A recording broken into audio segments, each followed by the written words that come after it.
নজর রাখছে এই মুহূর্তে যে খবরের দিকে। প্রতিবেশী যুবকের কুনজরে পড়ে গ্রাম্য এক বিবাহিতা মহিলা। গর্ভবতী হওয়ায় যুবকের বাড়িতে সম্ভাব্য সন্তানের পিতৃত্বের স্বীকৃতির দাবিতে কিন্তু ধর্নায় পানি খাওয়া গ্রামের সন্তান সম্ভবা সেই জননী।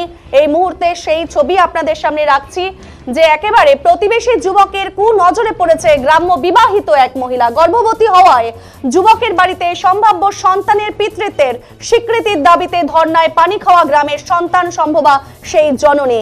স্থানীয়দের মুখে জানা গেছে এই মহিলার স্বামী 6 থেকে 7 বছর ধরে নিখোঁজ রয়েছেন। আর সেই সুযোগকে কাজে লাগিয়ে স্থানীয় এক যুবক ওই মহিলার বাড়িতে যাতায়াত করতেন এবং ফুসলিয়ে তার সাথে শারীরিক সম্পর্ক গড়ে তুলেছেন। এমনকি তার জীবনের দায়ভার নেওয়ার প্রতিশ্রুতি দিয়ে ওই অসহায় মহিলাকে যুবক দীর্ঘদিন ধরে সম্পর্ক গড়ে তুলেছেন এবং তার সাথে গর্ভবতী হওয়ারও অভিযোগ। ওই মহিলা বর্তমানে গর্ভবতী, আর সে কারণেই প্রতিবেশী যুবক ওই মহিলাকে আর পাত্তা দিচ্ছেন না। প্রমিলা বাহিনী ও স্থানীয় মহিলাদের সহযোগিতায় স্বামীর স্বীকৃতির দাবি জানিয়েছেন এই গর্ভবতী মহিলা।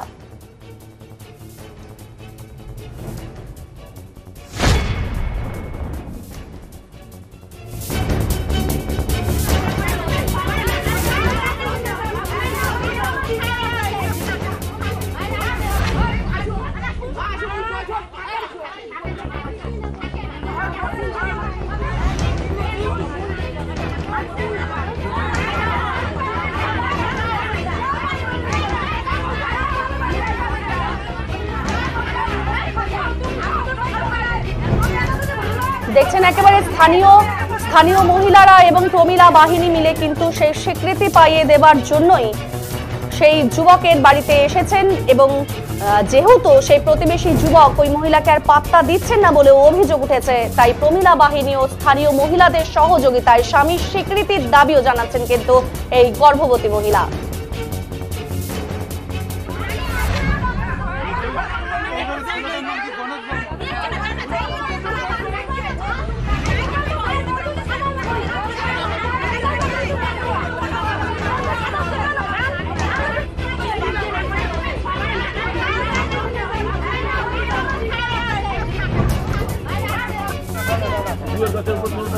আরো একবার জানাবো আপনাদের এই মুহূর্তে যে খবরের দিকে নজর রয়েছে। প্রতিবেশী যুবকের কুনজরে পড়ে গ্রাম্য এক বিবাহিতা মহিলা এবং গর্ভবতী হওয়ায় যুবকের বাড়িতে সম্ভাব্য সন্তানের পিতৃত্বের স্বীকৃতির দাবিতে ধর্নায় পানি খাওয়া গ্রামের সন্তান সম্ভবা।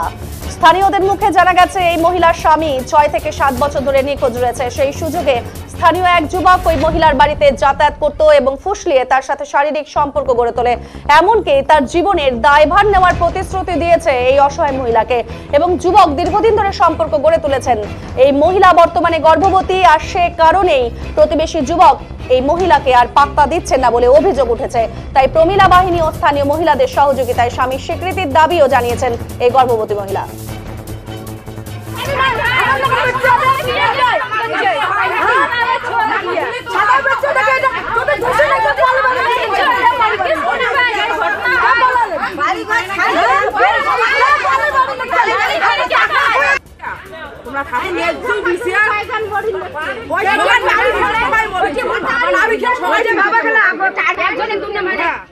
কি জানিয়েছেন এই বিষয়ে অভিযোগকারী গর্ভবতী মহিলা, শোনাবো আপনাদের।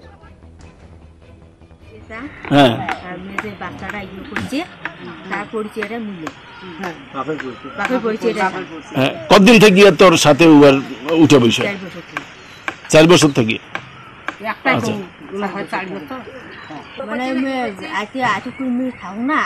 মানে জোর জবরদস্তি করিয়ে আমাকে মানে মুখে ব্যবহারটা এই ব্যবহারটা দেখাইছি।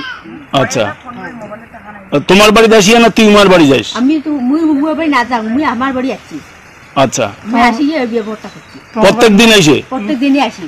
আচ্ছা, মানে মুই আসি এই কাজ করছে, করিয়ে মুই কইছি বলে আমি ওর বাবার শিখে আমি হবো, গরম পোশাক যা দেওয়া হয় আমি দিব। আচ্ছা, মুই দেওয়া চাইছি, দেওয়ার আজি মুই হয়েছি। আচ্ছা, মুই কইছি বলে দরকার মুই বাড়ি থেকে দিয়ে যাই গরম পোশাক। আচ্ছা, ওনার স্ত্রী নাই বাড়িতে? আছে, বেটা বেটি ও গাবু দিছি। আমার বাড়ি মোর শ্বশুর আছে, মোর বেটি আছে, মুই আছে। মুই বাধা করছো বলে আমার ঘরে আসিনি, আমার খাওয়া পোয়া আছে, শ্বশুর শ্বশুর আছে, ওগুলো আসিনি। মুই তাও আসিছি, এলা মুই কি কয় বলে আমি ওকে বলে আমি ও টানি আনছি, আগুনের গতি আমি টানি আনছি, আমি তো টানি আনি নাই। মানে মুই আসি আমার সাথে করছি, মানে ভালোবাসা নাকি দেখছি নাকি। এলা মুই তো বাড়ি নাই, মুই পালাইছি। এলা কি চান? এলা কি মুই এখন বর্তমান যদি বাচ্চা হয়, মুই এই বাচ্চার মুই দায়িত্ব চান। মুই কি দেয় না দে, জমি দেয় না পয়সা দেয়, মুই দায়িত্বটা মুই দেব।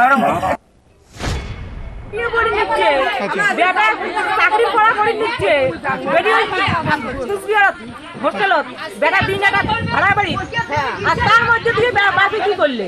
লজ্জা নাই বাবা? হ্যাঁ, বাবা সবারে এই পাড়ার সবারে বড় উঠবে, সবারে ভাসুর হয়। আমার এগুলো সবারে ভাসুর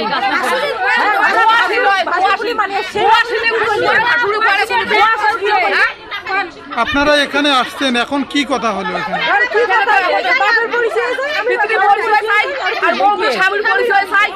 ওদের পরিবারের লোক কি বলছে?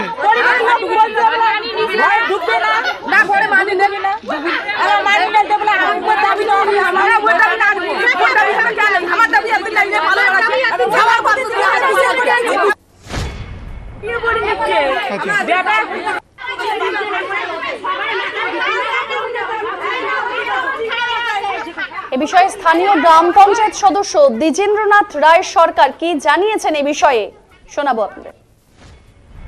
আচ্ছা, সমস্যা বাড়ছে পরক্ষণ আমি জানতে পারলাম, কিন্তু আমি চেষ্টা করতেছি যে এটাকে কীভাবে একটা সুবিচার করানো যায়। তা এটা নিয়ে বসছিও, সামান্য একটা ত্রুটি হয়নি, আবার আমার চেষ্টা করতেছি সেটা বসে একটা সমাধান টানবে। শারীরিক সম্পর্কের একটা বিষয় শোনা যাচ্ছে, এটা কি জানেন? না, এটা ব্যক্তি যেহেতু নিজে স্বীকৃতি দিছে যে হ্যাঁ দুর্ঘটনাটা আমার দ্বারাই হয়েছে, মানে ওই ব্যক্তি নিজে স্বীকার করেছে যে শারীরিক সম্পর্ক হয়েছে। আর বাচ্চাটা তাহলে কার? বাচ্চাটা ও যখন স্বীকার করছে তাহলে ওরই হবে। কি নাম ওনার? ওনার নাম গণেশ বর্মন। আজকে স্থানীয় বাসিন্দারা ওই মহিলাকে গণেশ বর্মনের বাড়িতে নিয়ে গেছে এবং ওইখানে আছে। আপনারা কি করবেন এখন? দেখেন, যারা রেজিস্ট্রি করে বিয়ে করে তাদেরও কিন্তু এক সময় আবার বিচার বৈঠক করে সেটাকে একটা আনতে হয়, সমাধান হয়। ও ডিপোজ হবে, আবার নতুবা ওখানে ঘর সংসার করবে, সেটা ত্রুটিগুলো মুক্ত করে। তাই এটা তো জোর করে ঢুকে না হয়েছে না, তা সেটা দেখবেন আবার এটাকে নিয়ে বসতে হবে। এই যে সহজ সরল একটা মহিলার সাথে এ ধরনের ঘটনা, তার স্বামী নেই, বৃদ্ধ শ্বশুর মশাই, কি বলবেন? এ ধরনের ঘটনা কি কাম্য? না, এটা একদম অবৈধ, এটা একটা নিন্দনীয়। হ্যাঁ, এটা মেনে নেওয়া যায় না। তো তবুও আমরা চেষ্টা করছি যে ও যখন অপরাধ করছে, যে অপরাধের একটা দণ্ডনীয় করে, হ্যাঁ মানে অর্থদণ্ডনীয় করে সেটা আমরা সলিউশন টানি। পুলিশ প্রশাসনে কি জানাবেন? না, পুলিশ প্রশাসন জানাতে কোনো লাভ হবে না। মানে লোকাল প্রশাসন আপনারা? হ্যাঁ, আমরা মানে এখানকার যে ধরে নেন পার্টি এবং পঞ্চায়েত লেভেলে এদের মধ্যে আমরা সলিউশন টানি দেবো। এই ঘটনাটা কবে জানাজানি হলো? সপ্তাহখানেক আগে। ওই মহিলা তার সন্তানের পিতৃ পরিচয় দাবি করেছে, কি বলবেন এটা? হ্যাঁ, ওরা তো বলছে যে আমরা যদি অর্থদণ্ড দেই তাহলে পিতৃ পরিচয়টা রাখেন না, রাখলে ভবিষ্যতে আবার আমার এই সমস্যা একটা ভুগতে হবে। তা সেটা নিয়ে আমরা একটা চিন্তা ভাবনা করতেছি যে দেখা যাক পিতৃ পরিচয়টা কী করানো যায়। কারণ ওর তো স্বামীটা তো এখনো মারা যায়নি, নিখোঁজ হয়ে আছে। হ্যাঁ, তা সেটা যদি আমরা স্বামীকেই যদি মানে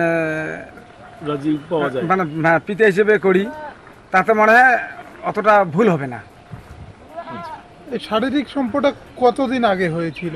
না, সেটা ব্যক্তিকে জিজ্ঞাসা করছি যে মোটামুটি বছরখানেক কি তারও, সেটা সঠিক বলতে পারলাম না, তবে আমরা মহিলার কথা জানতে পারি বছরখানেক। মানে মাঝে মধ্যে উনি কি যেতেন ওইখানে? হ্যাঁ হ্যাঁ।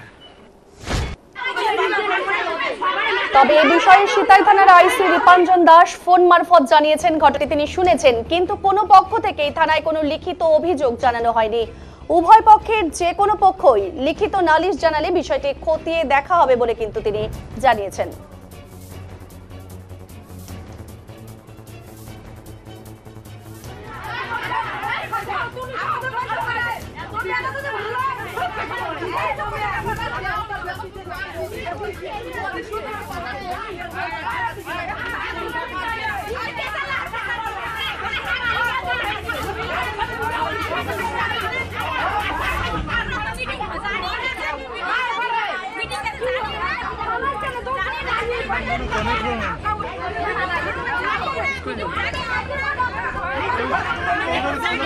অনেক